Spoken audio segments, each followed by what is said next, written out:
If you have been following my channel, you may know that I previously created a fan work with an ending for Courage the Cowardly Dog, and this time, I will be producing a modified story about Toy Story. Have you ever wondered how the plot would unfold if in Toy Story 3, Buzz Lightyear and the other toys were not mistakenly discarded as trash by Andy's mother but instead lived in the attic? What would happen to Woody as he follows Andy to college? Here, I will present different storylines for you. If you enjoy this fanfiction and modified storyline series, please like, share, and subscribe to this channel. Your support is greatly appreciated. The beginning of the plot is about Woody's departure from Buzz and the others. Although Woody feels a deep sense of reluctance, he takes comfort in the thought that Andy, even as he grows older, has chosen to keep him as a cherished item. Woody is delighted by this and is ready to embrace the upcoming adventures in Andy's college life. Upon stepping into the university, Woody notices young people of the same age as his owner Andy everywhere. Undoubtedly, it is an excellent environment for Andy's personal growth. After arriving in the dorm room, Andy quickly leaves to handle the admission procedures, leaving Woody to marvel at the new surroundings. Woody is prepared and excited to face this new environment. Woody led a relatively peaceful life.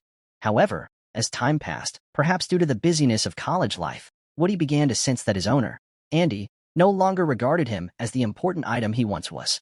After all, Woody understood that Andy had grown up and was no longer interested in toys.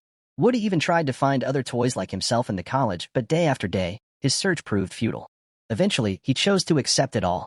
After all, his owner Andy had chosen to keep him by his side.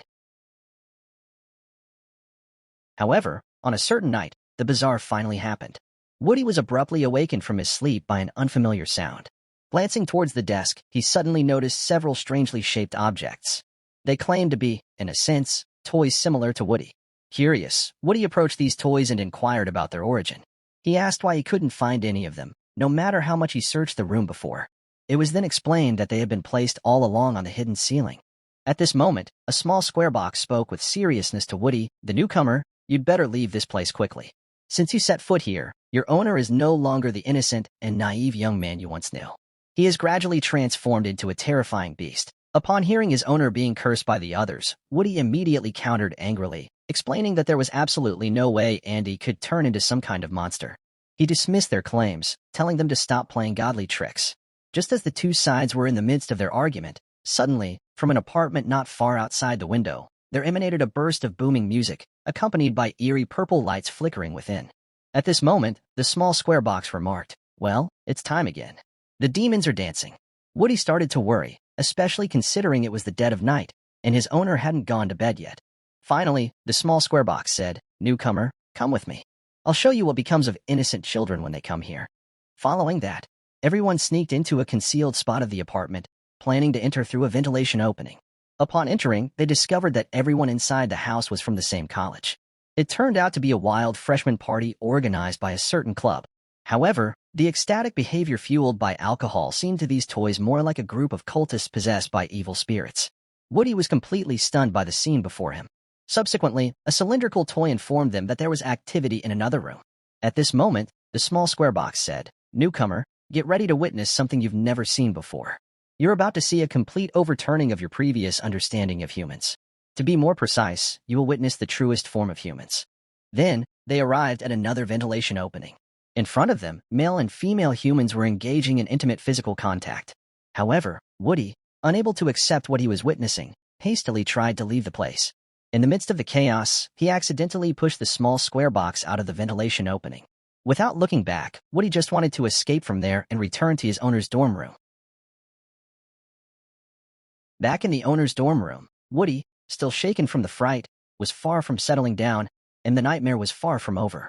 To his astonishment, Andy returned with a female companion, and even more shocking was the fact that Andy was holding the recently deceased small square box.